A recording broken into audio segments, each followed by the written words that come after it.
continuar nesta nossa primeira aula que tem como tema central o desenvolvimento humano e vamos agora falar um pouco sobre a ecologia do desenvolvimento humano e sobre a teoria bioecológica do Bronfenbrenner.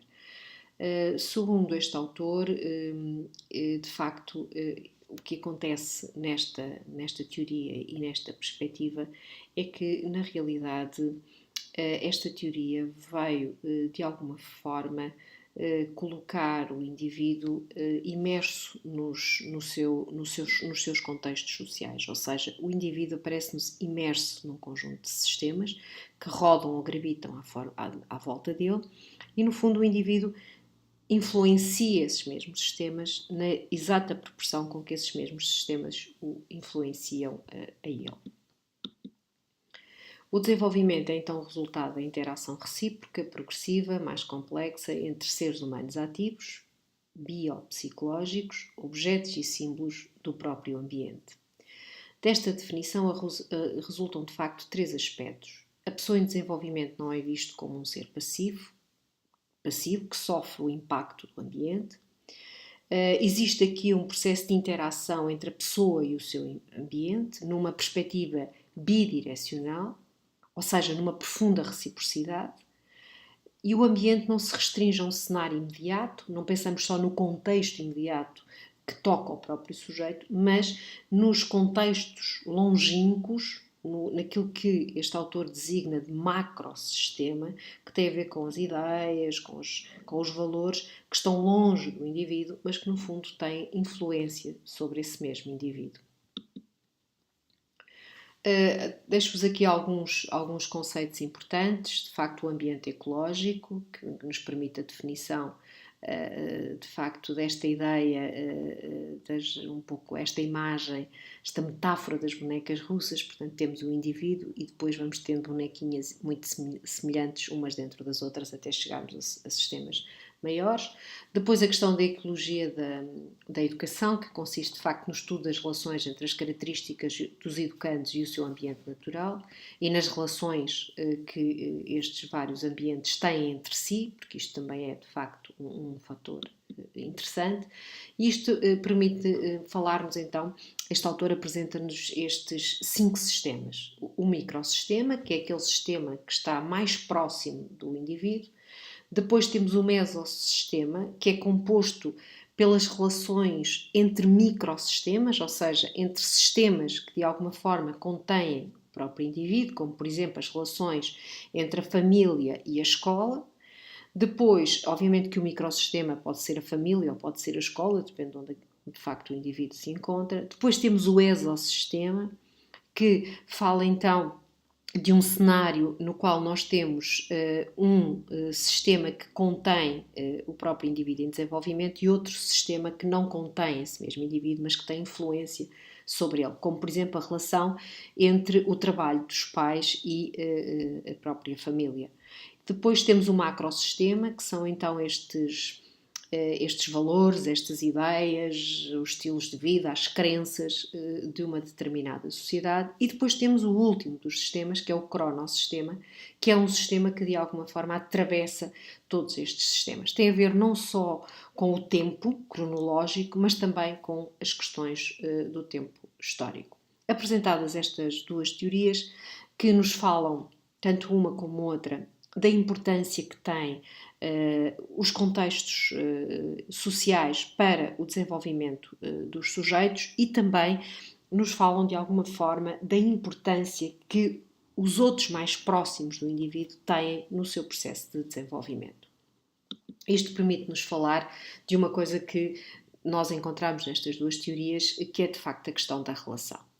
Isto também nos lança uma questão que tem apresentado alguma polémica, que é esta ideia: o desenvolvimento é feito por estádios ou é feito de facto num ciclo contínuo do próprio desenvolvimento e resulta desta relação entre uma estrutura biológica e uma estrutura ecológica. Evidente que se pensarmos numa teoria do Piaget pensamos em estádios e portanto o desenvolvimento faz-se por saltos. Não é exatamente essa a ideia que temos hoje sobre o próprio desenvolvimento. Perspectivámos então ao desenvolvimento sobre esta ideia de que é na relação e pela relação que todo o indivíduo encontra significado para tudo aquilo que não consegue compreender, ou seja, tudo aquilo que é inteligível, tudo aquilo que é difícil de compreender, ou porque se desconhece, ou porque não se tem artefactos que permitam ao indivíduo fazer uma compreensão desse fenómeno. De facto, tudo isto é depois facilitado por um processo relacional que tem a ver com este jogo entre o dentro e o fora, entre aquilo que desejamos e aquilo que é a realidade, implicando uma coisa importante que é o sujeito, o seu ego, a sua ideia de si próprio, e depois a forma como o indivíduo, esse eu, essa identidade do indivíduo, é a forma como ele mede também o seu mundo externo, sendo que isto depois implica duas coisas, que é como é que a pessoa aprende a compreender o meio de uma. Como faz. Obviamente que a pessoa tem uma ideia desse mesmo meio ambiente, fazendo comparações constantes com aquilo que conhece de si própria, e depois também neste jogo de relações entre vários objetos. Deixo-vos aqui de facto uma frase que é composta por frases de dois autores que gosto muito, que é o professor Coimbra de Matos e o Music, que é um autor espanhol relacionado com, de facto, a neurociência. Eu leio só a última frase deste que diz: durante a infância, a mãe ou a figura que se ocupa das necessidades primárias da criança tende a funcionar como um relador externo da sua vida psíquica, ou seja, como, de facto, um escudo protetor que depois nós vamos substituindo por outras pessoas e por outras formas e sistemas de relação.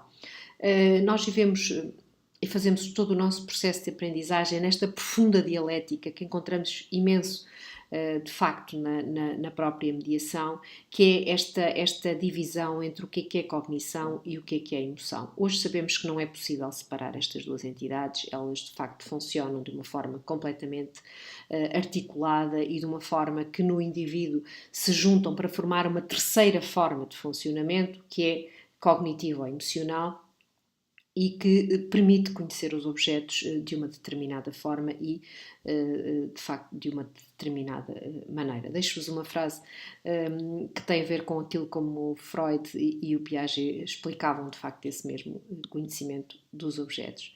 Então, todas as experiências vividas, nós guardamos-las em forma de símbolos, guardamos-los nas nossas memórias, e depois vamos encadeando essas mesmas memórias, vamos utilizando essas mesmas memórias, fundando aquilo que se chamam de pictogramas, são uma espécie de filmes de curta-metragem, mais um pouco como este que eu fiz para vocês, em que tem a ver com uma imagem que temos sobre os objetos e a relação. Então, o desenvolvimento é uma história feita entre o desejo do outro e a esperança de ser objeto de desejo. No fundo, em mediação sociocultural é um pouco sobre isto que nós falamos. Nós falamos, e eu já vos deixei isso naquele pequenino separador, nós falamos fundamentalmente de processos de relação interpessoal e da forma como as pessoas, de facto, se relacionam, que tem a ver com preconceitos, tem a ver com discriminação, mas tem a ver fundamentalmente com ideias que contêm um sentido afetivo. Neste processo relacional, educar, mediar, é facilitar a aprendizagem e o próprio desenvolvimento. Aquilo que se faz numa mediação deste tipo é, na realidade, ser um facilitador, ser um andaime, se quiserem, ser um objeto transitivo que vai permitir a passagem do indivíduo de um conjunto de ideias a um outro conjunto de ideias que inclui a ideia do outro. Mediar é, neste contexto, estar no meio, é ser capaz de transformar as coisas não perceptivas em coisas que têm um determinado significado. Termino com a bibliografia que utilizei para fazer esta segunda parte desta aula.